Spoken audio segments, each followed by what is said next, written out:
Hello दोस्तों, स्वागत है आप सभी का हमारे YouTube channel NJ voice word पर। आज की ये कहानी एक सत्य घटना पर आधारित है जो कि पूरी तरीके से सत्य है, तो कहानी को पूरा ज़रूर सुनिएगा। एक खुशहाल परिवार जिसमें माता पिता, दादा और भाई बहन थे, उन्हें अपनी खुशियों पर नाज था।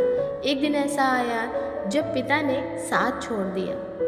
अपने बेटे के चले जाने से दादाजी को बेहद अफसोस था, पर उन्होंने अपनी बहू और पोते पोती के भविष्य को पहला स्थान दिया और अपने गमों को छोड़कर नई राह पर चलने का जज्बा अपने घर वालों को दिया। लेकिन एक साल बाद ही उनके पोते की एक दुर्घटना में मृत्यु हो गई। ये वक्त बहुत गंभीर था, पर इस वक्त में भी दादाजी और उनकी बहू ने सौम्य से काम लिया। घर की बेटी की ओर ध्यान देते हुए आगे बढ़े।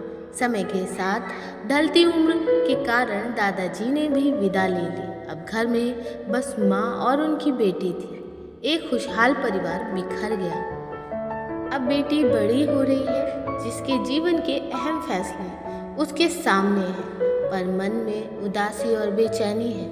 महज 14 वर्ष की आयु में पिता और भाई को खो देने की तकलीफ है, पर हमेशा अपनी माँ की सीख पर जीवन में आगे बढ़ती रही। हमेशा एक हंसता हुआ चेहरा लिए ही उसने अपने जीवन को गले लगा लिया था। एक दिन अकेलेपन के बांध टूट गए और उसने भरी हुई आंखों से अपनी माँ से पूछा, माँ, आप हमेशा कहती हैं कि हमारी ज़िंदगी बहुत अच्छी है, दुनिया में बहुत तकलीफ है, पर हमारे साथ ईश्वर है, लेकिन मुझे तो ये नहीं लगता।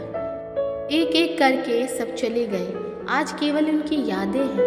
तब माँ ने उसे जवाब दिया, बेटा, मैं मानती हूँ तूने बहुत कम उम्र में अपने पिता और भाई को खो दिया। तुझे उनकी कमी महसूस होती है, पर बेटा, तेरे पिता ने इस तरह की व्यवस्था की थी कि हमें कभी किसी के आगे हाथ नहीं फैलाना पड़ता, ना हमारे सर से छत हटती और ना कभी तेरी परवरिश में कोई कमी आई।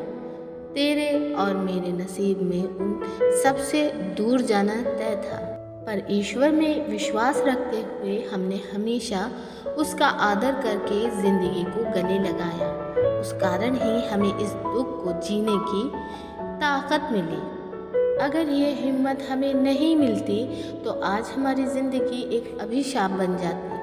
तो दोस्तों, इस कहानी से हमें क्या सीख मिलती है कि खुशी और गम एक ही सिक्के के दो पहलू हैं और हर एक पहलू ज़िंदगी में दस्तक देता ही ज़रूर है। बस व्यक्ति को गम को बड़ा नहीं बल्कि छोटा करके देखना चाहिए।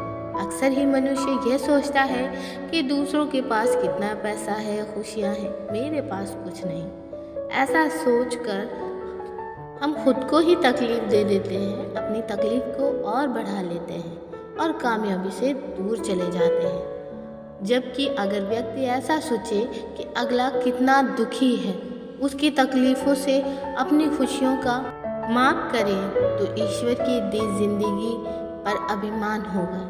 ये सत्य कहानी है। इंसान तय करता है दुख क्या है, ईश्वर नहीं। आपको कैसी लगी ये कहानी हमें कमेंट करके ज़रूर बताइएगा। चैनल पर पहली बार आए हैं तो चैनल को ज़रूर सब्सक्राइब कर लीजिएगा और हाँ, बेल आइकन को ज़रूर प्रेस कर लीजिएगा ताकि आपको आने वाली हर एक वीडियो का नोटिफिकेशन समय से मिलता रहे। हम आपको मिलेंगे एक और ऐसे ही बेहतरीन स्टोरी में। तब तक के लिए धन्यवाद। आपका दिन शुभ।